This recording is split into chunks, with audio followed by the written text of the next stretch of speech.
ధర్మారెడ్డి గారు మాజీ సర్పంచ్, లక్ష్మారెడ్డి గారు ధర్మరాజపల్లి మాజీ సర్పంచ్.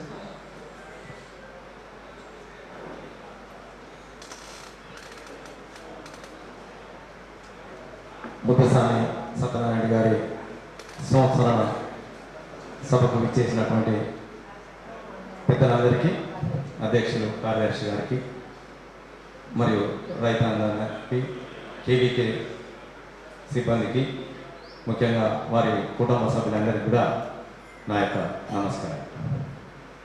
మరి సత్యనారాయణ గారితో నాకున్న పరిచయం కాంచి మొదలు పెడితే ఇప్పటి వరకు వారు చివరి శ్వాస వరకు కూడా చాలా సుదీర్ఘమైనటువంటి ప్రయాణం. నేను జమ్మూ కాలేజీలో 1980లో బీకామ్ ఫైనల్ ఇయర్లో ఉన్నప్పుడు ఎన్ఎస్ఎస్ అనండి, అప్పుడు ఇప్పుడు గణేయాలు ఉన్నదా లేదా నాకు తెలియదు, కానీ అప్పుడు కార్యక్రమం ఏం చేసిందంటే దామోదర్ రెడ్డి ప్రిన్సిపాల్ అన్నారు, వారు వెల్లి టు వేగు వెళ్ళి ఎన్ఎస్ కింద రోడ్ ఫార్మేషన్ పెట్టారు. ఆ రోడ్ ఫార్మేషన్లో మేము పిల్లలందరూ వర్క్ చేస్తుంటే అప్పుడు శాసనసభ్యులు గౌరవనీయులు జనార్దన్ రెడ్డి గారు, తోటి సత్యనారాయణ గారు ఇద్దరు అక్కడికి రావడం జరిగింది. నేను ఫస్ట్ వారిని చూసి కూడా అక్కడనే చూసాను.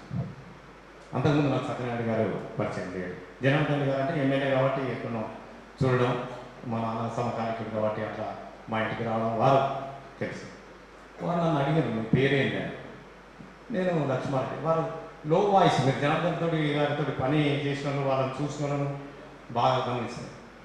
వాయిస్ చాలా ఇప్పుడున్న రాజకీయ నాయకులు ఎవరు కూడా అంత మధురంగా అయినటువంటి చిన్న వాయిస్ ఎవరు లేదు. ఇప్పుడు ఎంత ఎక్కువ మాట్లాడితే అంత పెద్ద నాయకులు అంటున్నారు.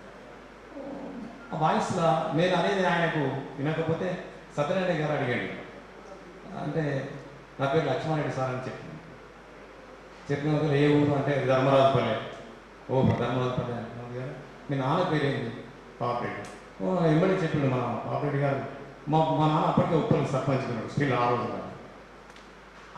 ఆ రోజు నాకు సత్యనారాయణ గారు అట్లా పరిచయం. నేను తర్వాత అడిగిన వీరెవరు అంటే, మీకు సత్యనారాయణ రెడ్డి సార్కి ఎప్పటికీ దగ్గర ఉంటారు ఎమ్మెల్యే గారికి. ఫస్ట్ పరిచయం ఇవాళ నేను గుర్తు చేసుకోవాల్సి వచ్చింది 1980 సంఘటనను. ఆ తర్వాత తరచు 83లో గోబర్ గ్యాస్ ఇంత నువ్వు బాగున్నా చెప్పినట్టు 16 గోబర్ గ్యాస్ను ధర్మరాజు పెద్ద డ్రమ్లో, గోబర్ గ్యాస్ అంటే చిన్నది కాదు, పెద్ద రైతులందరికీ కూడా, మధ్యతరగతి రైతులందరూ కూడా ఉప్పల వైశ్య బ్యాంక్ నుంచి లోన్ ఇప్పించి సబ్సిడీ ఇప్పించి పెద్ద కార్యక్రమం కలెక్టర్ గారిని తీసుకొచ్చి మా దగ్గర ఇనాగ్రేషన్ చేసి 16 గోబర్ గ్యాస్లు పెట్టడానికి వారు కృషి చేశారు. అప్పటి నుంచి వారు తరచు మేము ఏదో ఒక కార్యక్రమంలో కలుసుకోవడం చేయడం అనేది.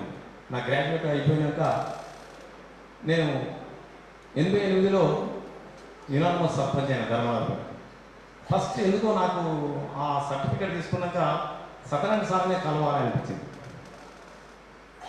నేను చక్కగా హుజురాబాద్లో లీలారావు డాక్టర్ పక్కపండి దాని షటర్ల నవనిర్మాణ సమితి ఆఫీస్ ఉండే కిరాయికి, అక్కడికి పోయే వరకు అక్కడ అప్పుడున్న మా శాసనసభ్యుడు దుగ్గిరాల వెంకటరావు గారు కూడా ఆడ కూర్చుని ఉన్నాడు. నిజంగా ఇప్పుడు ఒక ఎమ్మెల్యే అంటే ఎంతమంది ఉంటారా? 50 మంది ఉంటారు. వెంకటరావు గారు ఒక్కరే ఉంటారు. ఆ రోజుల్లో అట్లే ఉంటాయి పరిస్థితి. నేను పోయి నమస్కారం దగ్గర కంగ్రాచులేషన్స్, నేను సర్పంచ్ అనేది అప్పటికే ఆయనకి ఇన్ఫర్మేషన్ ఉన్నట్టున్నది. లక్ష్మణ కంగ్రాచులేషన్ దా, మన ఎమ్మెల్యే గారు కూడా పరిచయం చేస్తాను. నన్ను ఫస్ట్ పరిచయం వెంకటరావు గారికి పరిచయం చేసింది సత్యనారాయణ గారు, అక్కడనే అదే ఆఫీస్లో అని చెప్పింది. ఇట్లా పాపిరెడ్డి గారు కొడుకండి, మీరు గ్రాడ్యుయేట్ చేసిండు, ఆయన ఇట్లా సర్పంచ్ అంటే నా పరిచయం వార్తలు ఉన్న పరిచయం చెప్తాను. ఆ తర్వాత నేను సర్పంచ్ ఉన్నప్పుడే ఈ గ్రామ నవనిర్మాణ సమితి, ఆ సమితి ఆ పేరులే ఉన్నది సేవ, గ్రామాలను నిర్మాణం పునర్నిర్మాణం చేయాలి, ఏమేమి చేయాలనే కార్యక్రమాలన్నీ కూడా ధర్మరాజపల్లిని తీసుకున్నారు. అందులో రైతాంగానికి సంబంధించినటువంటి అంశాలు ఉన్నాయి, మహిళలకు సంబంధించిన కుట్టు మిషన్లకు సంబంధించిన అంశాలు ఉన్నాయి. మా తోటి దాదాపు అప్పుడు ప్రిన్సిపాల్గా పొరెడ్డి నారాయణ రెడ్డి గారు ఉంటారు కాలేజీలో సార్. దానికంటే వారు వీరు తరచూ ధర్మరాజులు రావడం, మహిళలతో మీటింగ్ పెట్టడం, ఈ కార్యక్రమాలన్నీ కూడా చాలా మా గ్రామానికి చేసి రైతాంగంతో కూడా కలిసి పనిచేయడం అనేది జరిగింది. వారు ఎట్లా అంటే నేను గమనించిన వారిని బట్టి అప్పుడు హుజరాబాద్ శాసనసభ వేరుండే, ఇటు కమలాపూర్ ఇట్లా వేరుండే,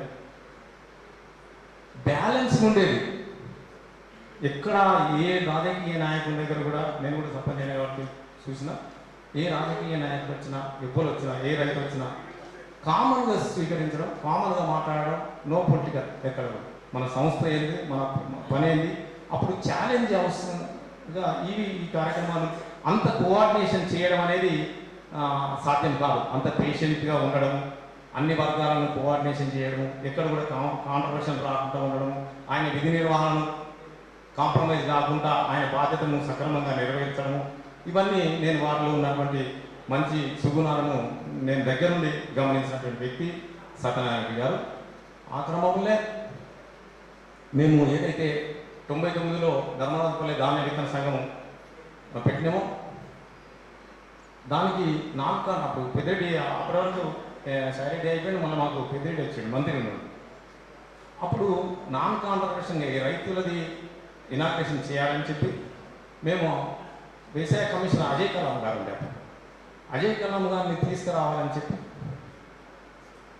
ప్రవీణ్ రెడ్డి గారు సత్యనారాయణ గారిని సంప్రదిస్తే వీళ్ళు కృషి చేసి అజయ్ కలాం వచ్చి వారితో ఇనాగ్రేషన్ చేసే ప్రయత్నం చేసినాం.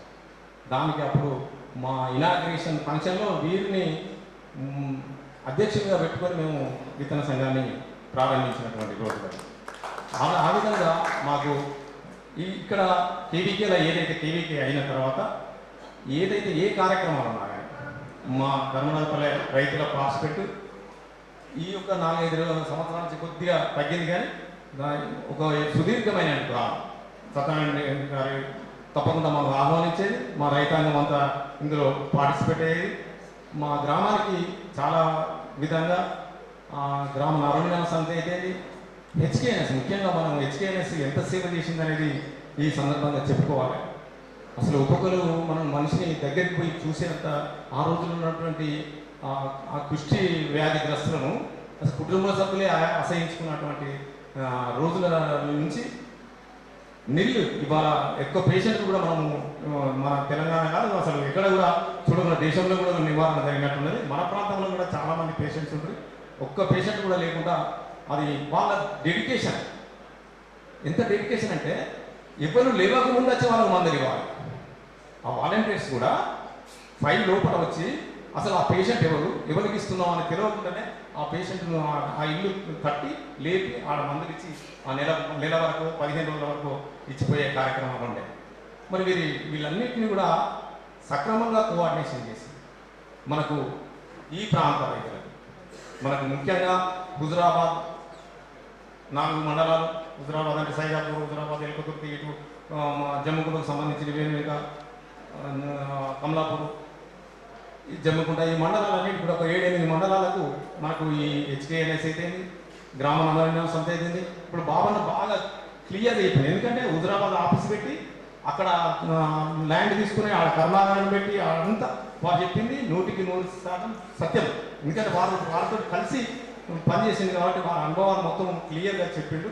ఆనాడు ఉన్నటువంటి స్ట్రగుల్ను, ఆనాడు ఉన్నటువంటి నిరక్షరాస్యతను, ఆనాడు ఉన్నటువంటి తెలివని తరాన్ని రైతాంగానికి అయితేంది, గ్రామీణ ప్రాంతాలు అయితేంది, వాళ్ళందరినీ కూడా ఎడ్యుకేషన్ చేసిన పాత్రలో గ్రామ నవనిర్మాణ తరఫున అయితేంది, కేబీకే తరఫున అయితేంది సత్యనారాయణ గారి పాత్ర చిరస్మరణీయము, మనం మరవలేనటువంటిది. మీరందరూ కూడా వారికి మనము రైతాంగం కానీ పల్లెలు కానీ ఈ పల్లెలన్నీ కూడా రుణపడి ఉన్నాయి ఒక విధంగా అని చెప్పి నేను సందర్భంగా తెలియజేస్తూ, మరి ఇంకా భక్తులు చాలామంది మాట్లాడేటవాళ్ళు ఉన్నారు, వాళ్ళందరికీ కూడా అవకాశం ఇవ్వాలి. కాబట్టి నాతోటి ఉన్నటువంటి అనుబంధాన్ని నేను కొద్ది నిమిషాలలో చెప్పిన వాళ్ళ కుటుంబ సభ్యులందరికీ కూడా మంచి జరుగుతుంది. నా అనుభవం చెప్తున్నా.